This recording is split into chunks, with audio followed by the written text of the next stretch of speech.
One thing that will be really important for you after surgery is pain management. Now, unfortunately, every surgery comes with some pain. It's just your body's natural response to healing.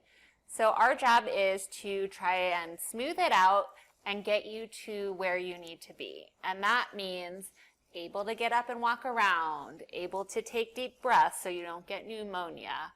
Don't expect it to be a level of 0. Don't expect to feel like you did before surgery right afterwards.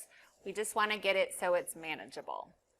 Now, everyone will be a little bit different, but in general, for people who are healthy and who are able to take ibuprofen and Tylenol, who don't have liver or kidney problems, I want those to be your mainstay. And you're just going to start right off on ibuprofen Tylenol schedule after you have surgery. So the maximum dose for Tylenol is going to be 2 extra strength, and you can take that every 6 hours, and that's a total of 1,000 milligrams every 6 hours. And the maximum dose for ibuprofen is 3 tablets or 600 milligrams also every 6 hours. Again, for people who are normal and healthy. You don't want to go over those maximums, but you can take up to that.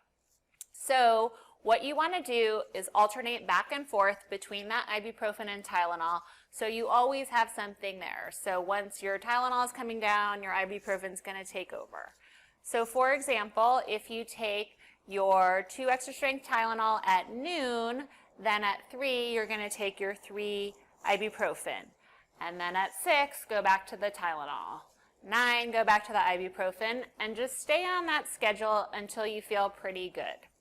And then if you still have really bad pain while you're already on those 2 medicines, usually I'll give people for another prescription for a stronger pain medicine or sometimes a muscle relaxant. So if you have either of those prescriptions, you can add that on to your baseline ibuprofen Tylenol regimen as needed. So try to take the least amount of those other medicines because they do have side effects like constipation, nausea, vomiting, itching, and also they can be addictive. So use them if you need to get to that point where you're functional, but then take those away first. And then after that, as you get better, you will gradually either space things out or drop off the Tylenol first and then the ibuprofen or whichever you prefer until you're off pain medicine altogether. And again, just be prepared for it. It's not bad. You know, if you are doing great and then you suddenly had a new weird pain, that would be something to maybe be more concerned about. But pain is just part of the process. And it should get better little by little. Now, sometimes if you're doing great and then you start doing a lot more activity, often it'll be like 2 or 3 days after surgery, might make you a little more sore and achy, also normal. But in general, it's something that should gradually get better and go away.